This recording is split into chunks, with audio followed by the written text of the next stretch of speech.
2 young boys brutally murdered. If you didn't do it, then who did? He's a psychopath. A mother searches for the truth while on death row. It's all circumstantial. She really didn't have a motive. But can a new investigation... You're sitting there and you're lying to us. ...uncover the truth? Somebody came into my home and murdered my children.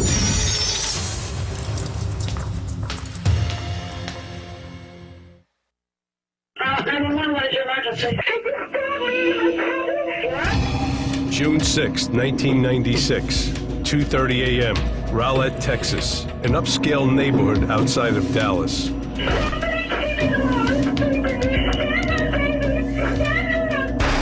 911 operators receive a disturbing call. Police find 6-year-old Darin Routier and his 5-year-old brother, Damon, stabbed to death on the living room floor. Their 26-year-old mother, Darlie Routier, is alive but bleeding profusely from multiple stab wounds and a gash across her throat. Her husband, Darin, is unharmed but in severe shock. The couple's 3rd child, Drake, only 7 months old, is found safe upstairs in his crib. Darlie's rushed to the hospital. Despite massive bleeding, doctors are able to save her life. With a grisly double murder on their hands and the community in panic, detectives frantically search for the killer. 11 days later, the police announced that Darlie Routier has been arrested for the ruthless, cold-blooded killing of her own 2 children. After only a single day of deliberations, she's found guilty and sentenced to death by lethal injection. For over 10 years, Routier has maintained her innocence, claiming that she and her children had been attacked during a botched robbery, and that the real killer is still out there.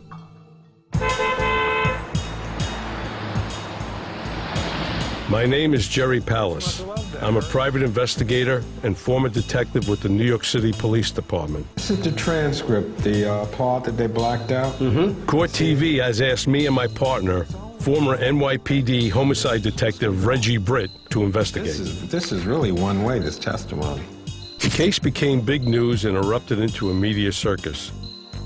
The question on everyone's mind, could a mother really have done something like this to her own children? Established the time of death between 1:30 and 2 a.m. You got to look at what did he base the time of death on. He testified to trial? Before heading down to Dallas, we read through the transcripts, police records, and other court documents in our New York City office. But successful investigations aren't about documents and records. The truth isn't in the folders. It's in the eyes of the people who know what really happened.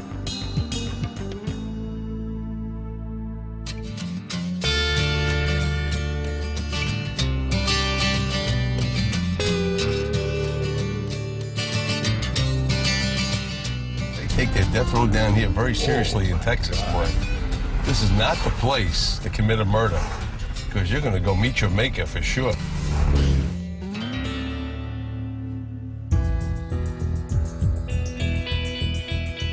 At the time of the murders, Darlie's husband, Darin, was upstairs asleep, their 3rd son in a nearby crib. Darin told investigators that when he heard his wife scream, he jumped out of bed and ran downstairs, assuming that an attacker was in the house. He's been a controversial figure ever since. Some say he was involved in the crime. Can you take us back to that night, June 6th, 1996? We were all watching TV downstairs, and Darlie had popped some popcorn and everything. Well, the boys went upstairs and got their blankets and their pillows, and it all laid down on the floor. And me and Darlie talked, you know, about different things. So I went back upstairs, and it was probably, you know, 11 o'clock or so, after the news probably, and climbed into bed and went to sleep. And the next thing I hear was this glass break, like, you know, but far away. And then I hear Darlie just screaming, you know, Darin, Darin, Darin, Darin. I mean, just freaking out. I mean, you know, yeah, it jarred me, and, you know, I jumped up. I run down the stairs as fast as I can.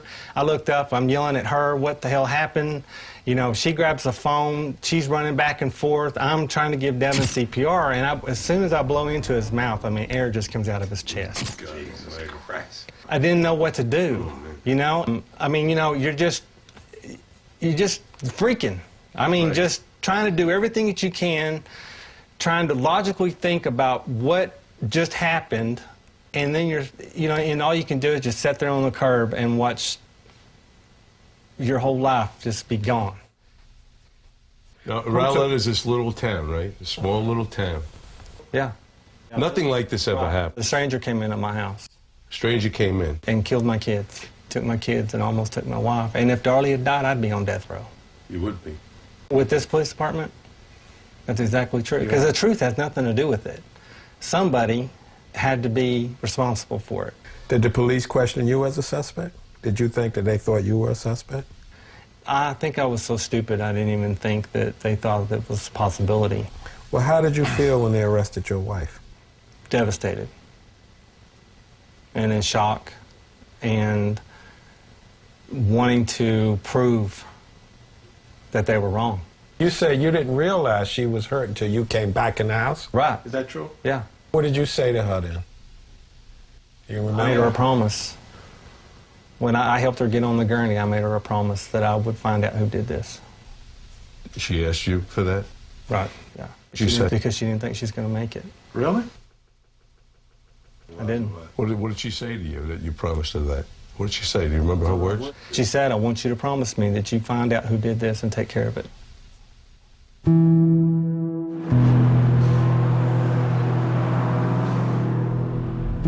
I was looking at him and looking into his eyes, realizing just how much he's still in love with his wife. Yeah. And when he talked about those boys, he's suffering. At her trial, Darlie's defense attorney relied on evidence found at the house, which he argued pointed towards an attempted break-in, but the jury didn't buy it. I think she's got one more appeal about her DNA. That's what the unknown male, there was an unknown male's DNA found. Yeah. They did elimination and some unknown male, and they haven't been able to put a name to that. Now, Darlie's lawyers claim that the cops missed critical forensic evidence, including a bloody fingerprint that contained unknown male DNA. Steve Cooper heads up Darlie's new defense team. The state's theory was that Darlie Lynn murdered her sons, then staged the crime scene, and then inflicted the wounds on herself. But we have a couple of things that match to an intruder that only, for instance, this bloody fingerprint. Then we can paint a picture that would demonstrate that, in fact, there was a non-family member in the house that night. This is all new evidence, basically, right? And it wasn't in the record at all. No. The improvements in DNA testing in 10 years is just incredible. Well, if Darlie Lynn didn't do it, then who did or why? I think it's quite likely that it was a burglary attempt, and somebody wasn't expecting to find an adult and two children on the living room floor at 3 o'clock in the morning. But this is a crime that went terribly wrong, right? I believe so. I think it's the most likely probability. The state's case was entirely circumstantial and mostly involving around character assassination, wanting to claim that these children were in her way and she was just this large-breasted, blonde-haired, floozy in a Dallas suburb who was, trying to get rid of these bothersome kids. How confident do you feel that the courts may give you this? I mean, we're in the state of Texas where we like to kill people, and our courts uphold the vast majority of death sentences. You're looking at the evidence. There's some fingerprint evidence there that doesn't match anybody. Right, and supposedly the intruders could have been a setup for a burglary or something like that. The burglary that went real bad. It's all circumstantial. She really doesn't have a motive. What's the motive?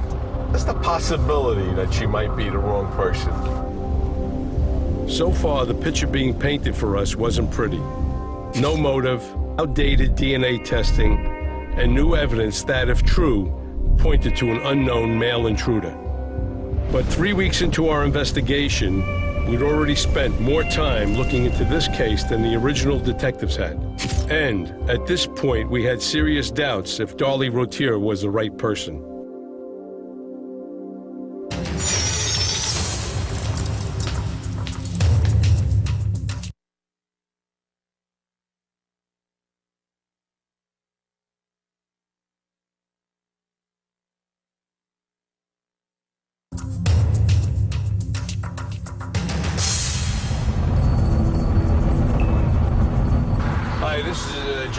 From Court TV, if you could please give me a call. We were trying to get in touch with the detectives who had been involved with the case.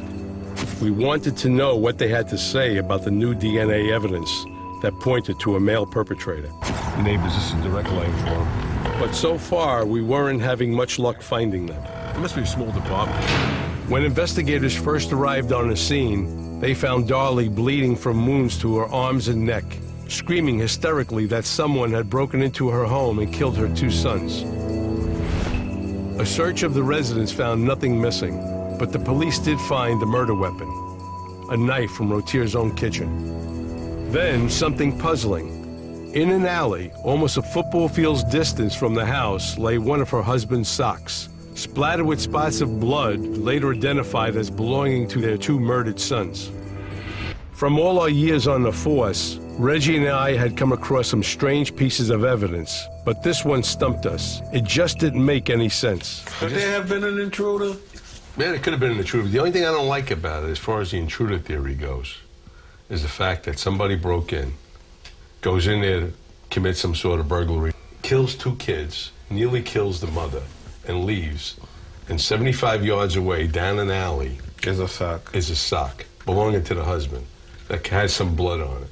At trial, the prosecution set out to prove that Darlie had murdered her 2 boys, ransacked the living room so it would look like a break-in, doused one of her husband's socks in blood from both of her dead sons, ran down an alley to plant the sock, then came back, stabbed her arm with a knife, used the same knife to slash her own throat, then called 911. And this is where the sock was found. This is an overhead view of the house. You can see it. Here's the house. 3, 4 houses down right, the alleyway. Yeah, about 4 houses down. Here's where the sock is found. And it's got Devin and Damon's blood on it. And this is Darin's sock. Beautiful homes, man. Oh, look at this. This has got to be it on your side right here. Yeah, there it is, right on the left. It's all lit up. That's it right there.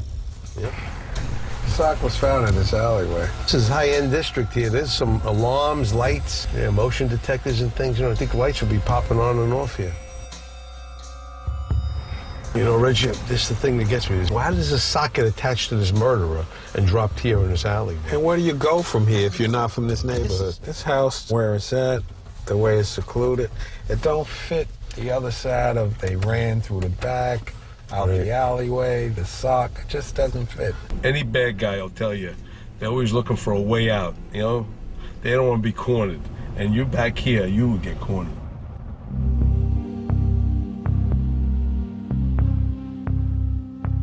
Right near the carotid artery. Darlie Routier had no criminal record.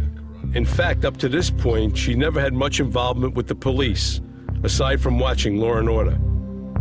Could she really be the kind of person who would kill her own children and then slash her own throat? The 911 call seemed like it should have been a critical part of Darlie's defense. I mean, you listen to the call, it sounds like a legit call. I mean, you could hear a real frantic woman. Her emotions are really running high. Toby Shook, who prosecuted Darlie, never bought into the 911 call. To him, it was all an act, a desperate woman who resorted to desperate measures to get what she wanted. I think what got the investigators' attention first, a very low crime neighborhood, no violent crimes occurs in the neighborhood, and it's obvious in this crime that the object of the attack were the boys. These were devastating wounds, penetrating knife wounds that went through their entire bodies. Darlie Routier had a superficial wound to her neck and one to her arm. 2 days after she was released from the hospital, she came to the police station. This would be about 4 or 5 days after the murder, and showed up with these massive bruises on the inside of her arms. How many days later? She showed up 2 days after being released from the hospital. I believe she realized the police weren't believing her story. We showed all those bruises to the nurses who attended her and the physicians that attended her. They said that these bruises weren't there. My argument, and maintained also, is that if this is supposed to be some guy who's in there who wants to kill Darlie Routier, and he's hitting her so hard that he's causing these massive bruises on the inside of her arms, how come he didn't smash her in the face? You know, how come he didn't bust her in the nose, in the mouth? She can identify. Why do you leave her alive? So she can identify. But of course, Darlie got amnesia. He's the luckiest killer in the world. The witness who can put you on death row, she gets amnesia and can't remember anything about you. I agree with you. I mean, there's somebody breaking in and killing 2 kids and she's left with a cut. Why isn't she finished off? Right. It just didn't make sense. And her story just wasn't adding up. No stranger would come in the house that way. It's very illogical. You know, he said, first of all, we look at, it's a very low crime area. These kinds of killings don't happen. Secondly, this neighborhood is hard to get in and get out of. If you're going to commit a crime like this especially, or even a burglary, you want some easy access. You had to kind of wander around through the neighborhood. You had the Andrea Yates, that was in Texas, correct? Where she drowned her children. I mean, and they attribute that something to postpartum depression. Did you ever think of that in these terms at all? No psychotic. There was no evidence she was suffering from anything like. Andrea Yates had a long psychological history and was hearing voices. This is a killing that you have, and then you want to cover the crime up. I know you're not a doctor, but how would you sum up her behavior? And describing her, how would you describe her as a person? She's a psychopath. I got to tell you, this is some hell of a bruise, isn't it? How did you hold somebody down? I don't know. And create a bruise like that? It looked like a truck ran over her. This guy was holding her down. She had to be struggling to create bruises like this because they run from here down to the wrist. We only got circumstantial evidence. You got no witness statements. But his circumstantial evidence and the way he explained it makes it look very bad for Darlie. A close friend of Darlie's testified that she had become depressed after the birth of her 3rd son and had even threatened to commit suicide. And several other people told us that Darlie and Darin had been having problems, including arguments about money. Keeping up with the Joneses was tearing them apart. There's a lot of evidence here. I mean, you know, I just don't buy the bloody sock 75 yards away found in the alley. I don't buy the intruder, you know, guys come in, what do they do? You know, 1 or 2, whoever it was, comes in and kills 2 kids like that, and she gets slashed. How come they don't kill her? 5 weeks into our investigation, Reggie and I had completely changed our opinion of Darlie. We began thinking more and more that she was where she belonged, behind bars. But we'd soon come across evidence that would take everything we'd learned about this case so far and turn it on its head. Somebody came into my home and murdered my children and me. Dad, No, somebody you left does your not children for dead. know.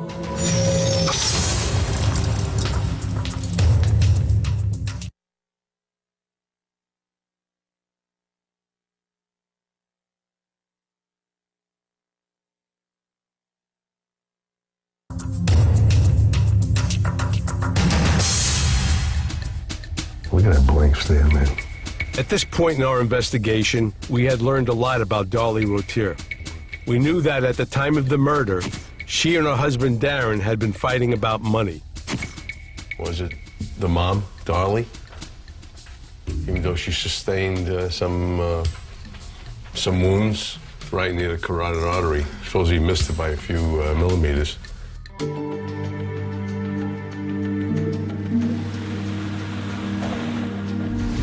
A few days after they were murdered, 5-year-old Damon and 6-year-old Devin were laid to rest. Devin and Damon, yep.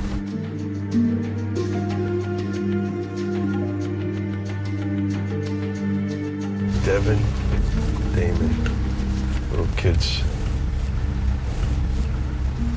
Cemetery. West Haven Memorial Park. The final resting place of those small little boys. Darin and Damon, man. One of the most vicious murders in Texas. In our town, right in the Texas. country. 8 days before his birthday.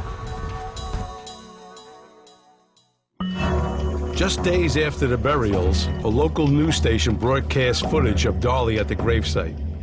The prosecution used the tape as proof that Darlie was a sinister monster, out of control and out of touch with reality. But Darlie's mother and sister say the tape was taken completely out of context. We met them at their home in Plano, Texas, 2 towns over from where the murders took place. The big story about this is the silly string. That was your idea for the silly string? Oh, yeah. You're the one that bought that and brought that there? And You can tell us about it. It was the most ridiculous thing. You know, Devin was fixing to be 7. We were having a birthday party for him. He was so excited. And then all this happened. You know, his friends had gone out and bought gifts, and then we had to explain to his friends and the neighborhood children that someone had come in and killed them. And I mean, how do you explain that to little children? You know, little children don't understand the grieving process like adults. They don't understand death and, you know, these horrible things that happen. So there were children there that day, in addition to yourselves? We had a prayer service We planned first. a prayer service, and then we planned to be there at the gravesite that evening so all the kids could come. And since obviously we weren't going to have the party, it was just a way for us to all gather and to be together and to feel close and comfort. And it wasn't a celebration of their death. Oh, yay, they're dead, woohoo. It was, it's their birthday, you know? That's the thing that was looked at, examined by so many people, and people said it was wrong, it was inappropriate. And it was so ridiculous. They sat there and they watched that tape over and over and over again. Who watched it? The jurors. The jurors. They didn't watched watch it. anything but the silly string part. So you blame I was never allowed to testify. Nobody ever asked me a single question about that. That's too bad. So Darlie sits in death row because of silly string and overzealous prosecutors and bad police work. She was wonderful. She really was, and it's very lonely without her.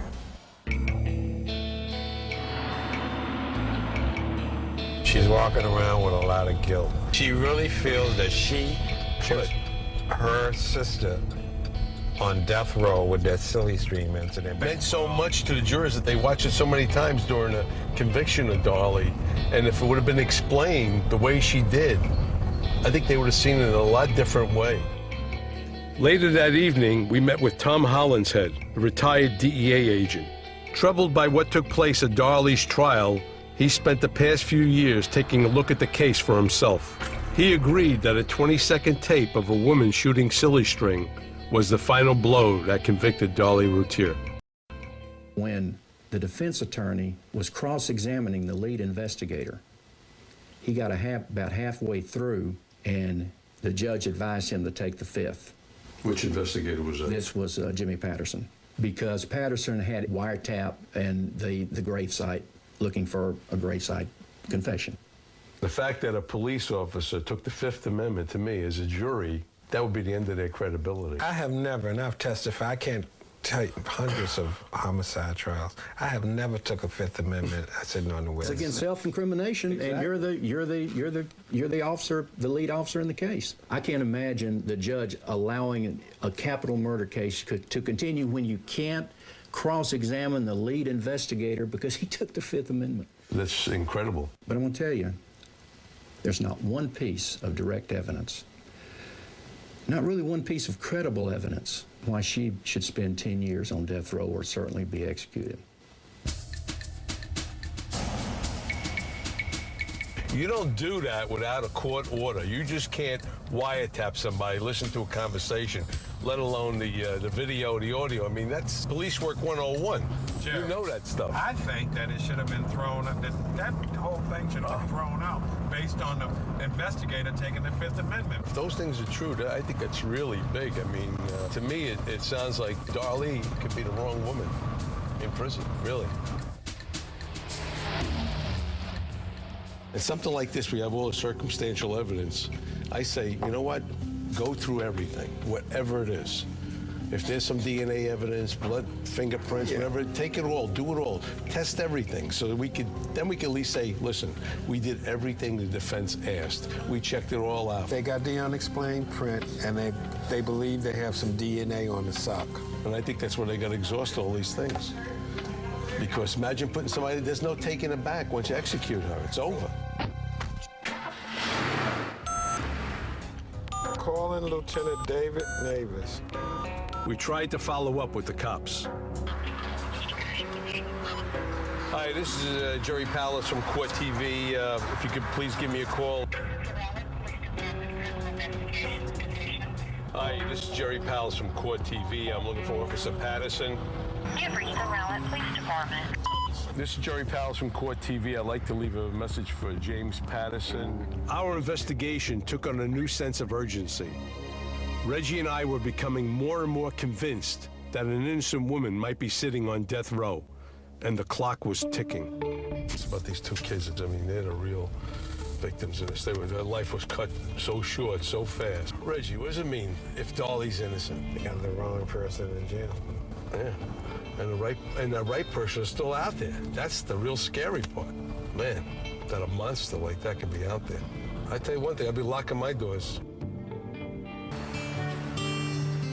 The next day, we met with Skip Hollingsworth, a local journalist who has covered Darlie's case from the very beginning. Nice. Beautiful area. Nice home. He claimed to have information about Darlie's husband, Darin, that would blow our investigation wide open. Thanks. If Darlie, the victim, says, my husband Darin had nothing to do with it, and the evidence and the prosecution goes with her, why would they go after Darin? Why would they go after Darin? Yeah. I got to know this defense attorney that was handling the appeals named Stephen Cooper, and he said to me, Darin's father-in-law, Bob Key, has suddenly remembered Darin coming to him a few weeks before the murder and saying, I am broke. I need to find someone who's going to break into my house, steal all my stuff, my furniture, my jewelry, my valuables, hide it away in a U-Haul. I will claim the insurance, get the insurance money, and I'll be back to even, and then load up my house with this furniture that's been hidden away. And I said, well, is that true? And Cooper says, go ask Darin. Go ask Darin. So I meet Darin at a restaurant, and I said, did you hire somebody to try to break into your home and burglarize it? And there was this long silence. And he says, are you going to print this? And I said, yeah.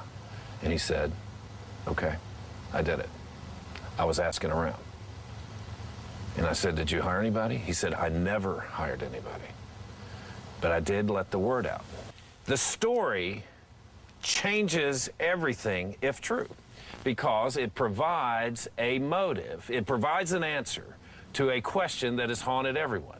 Why would someone break into a nicely lit home in the middle of the night on the cul-de-sac of a pleasant little suburban neighborhood and just walk in and stab two kids to death and cut the throat of their mother and slice her across the arm and then walk out? Well, did you buy the story? Do you think it was for real? Or did you? Darin was hardly blameless. There had been evidence that he had tried to get someone to steal his Jaguar and take it to a chop shop when he was going broke in 1996. And there's always been the question of what did Darin do after he discovered that his children had been stabbed to death. Mm-hmm. And that mystery, which the prosecutors never went into during the trial, because their trial was focused solely on Darlie. And what was your next question to him? Are you making up this story to give Darlie some wiggle room so that when the Court of Appeals hears about this, they might give her a new trial? And what was his reply? He said, no. And I said, do you realize that this story, if found to be true, could put you on the spot and right in the hair trigger of the DA? He goes, with a pause, I want to tell you the truth, but I don't want to do anything that might get me arrested and railroaded like Darlie did.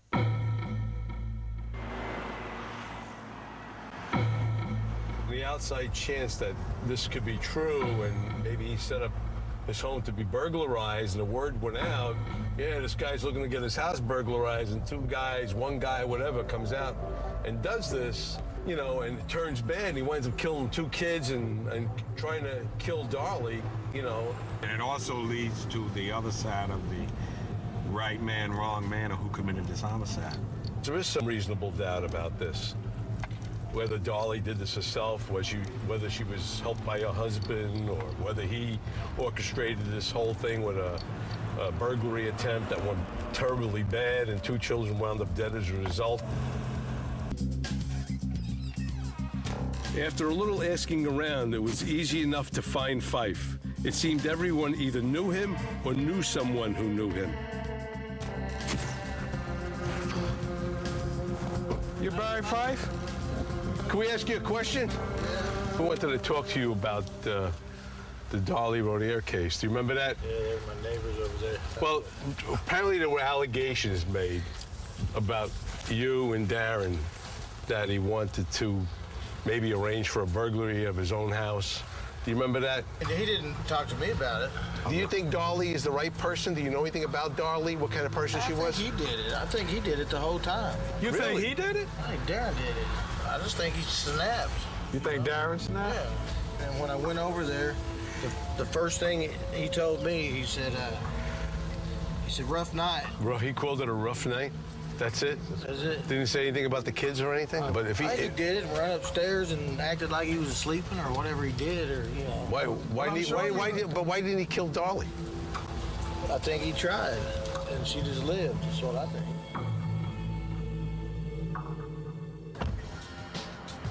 He thought that Darin is the one that killed his children and cut his wife. He kind of denied the stolen car thing that Darin ever came to him about his Jaguar. Fife told us that he believed Darin had snapped due to his declining financial situation and had killed his two young boys in a blind rage. The other thing we have to find out about Darin is any involvement with Barry Fife, you know? What about that? Is there any truth to that? And if so, what was it? I think at this point he also knows that his name is being dropped around. Oh, yeah, he knows. You know, that he could be involved in this somehow. There's some juggle things there that weren't explored. Right. Supposedly the intruders could have been a setup for a burglary that went real bad because Darin was out there. You know, he had done an insurance scam before, or at least contemplated one. This could have been another one, and it just went ugly. It went real ugly, you know? So there's a few things here. As two former NYPD detectives, we had done this sort of thing hundreds of times before. But with this investigation, nothing was what it seemed. Around each corner, instead of answers, we only found more questions. Questions that can only be answered by Darlie herself. It was time to go face to face with Darlie. Several people who had previously spoken to her warned us that she was a pro at telling her story over and over again. After all, she's been doing it for over 10 years. They're sure waiting to fry this young lady because it's been since 1996. Yeah. It's 10 years already. She's almost at the end of her appeals at this point. You know, I would think this death sentence is going to be carried out probably in the next few years. That's saying a few more years, and that's about it. Yeah. The prison had strict rules about interviews. We'd only have 40 minutes and would have to talk to her through bulletproof glass. Darlie knew this was one of her last chances to convince people of her innocence. If her final appeal is denied, she'll likely be executed by lethal injection. Can I ask you one question? Yes. Do you still love your husband? I still have love for my husband. If you were to leave here today, would you be with your husband? No, I would not. Why? Because I found out things that I didn't know about back then. Like what? Well, I found out that Darin was talking to somebody about having the house set up for an insurance scam, an insurance hit, whatever it's called. Barry Fife? Yes, Barry Fife. And they had talked about having his car stolen. And Barry took the car. And I was mad. So if we're to believe that somebody broke in to burglarize your home that night, And I worked on a lot of cases. I was in the police department 20 years. I saw a lot of burglaries. This is a night burglar. This is a cat burglar. They rarely come in looking for weapons. They have their own weapons, and they take care of business. They just come in here to kill two little innocent children, kill them, and almost leave you for dead. We have to believe that. Right. If you didn't do it, then who did? You're trying to implicate your husband in this. Well, I'm not trying to implicate my husband at all. I'm trying to tell the facts. And no, I hear the facts, but it sounds like you're trying to implicate your husband. Doesn't it sound like that to you? For answers. Maybe you had some financial problems. Is that enough to kill someone? I know I did not kill my children. And if you will talk to other doctors and psychiatrists, people that have been attacked, people that have been in severe trauma. The evidence points to nobody being in that house but you, Darin, and your children. Somebody came into my home and murdered my children and me. That is actual They didn't murder proof. you, Darlie. They didn't left murder me you. for dead. No, Somebody you left does your not. children for dead. No, I did not. You left your children murder for my dead. You're sitting children. there and you're lying to us. No, I'm not. You're lying to us, no, lady. No, I'm not. We're looking at the killer right now. Darlie Lynn Routier, you haven't shed one tear since we're sitting here. So that makes me Not murder. one, not a tear. You can well up their minds, but you can't make a tear come down. You don't know what I do and the tears I've cried when I am by myself. If you didn't kill your children, who killed them? I don't know. Reggie and I purposely put Darlie through the ringer, and she held up well, but we still weren't sure. You're lying to us, Later that evening, we popped in the tape of the interview and watched it to see if there's something we missed. You know, this scenario is possible. The burglary went real bad. Look at the emotion she's showing. I know. Maybe there's some truth to this thing. This thing that gets me about death penalty cases, you have to review these things before you put someone to death. You make sure. I mean, the bloody fingerprint that we know about. I mean, there's no taking it back. Once you execute her, it's over.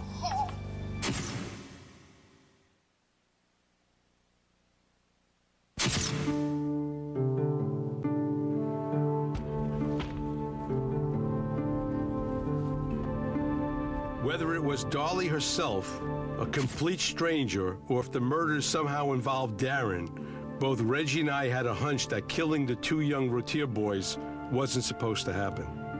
But it did, and both Darlie and Darin have paid a high price, as a shadow will hang over each of them for the rest of their lives. In the end, despite Darlie's conviction, Reggie and I weren't convinced. She was put away largely on circumstantial evidence, too thin and flimsy to put someone to death.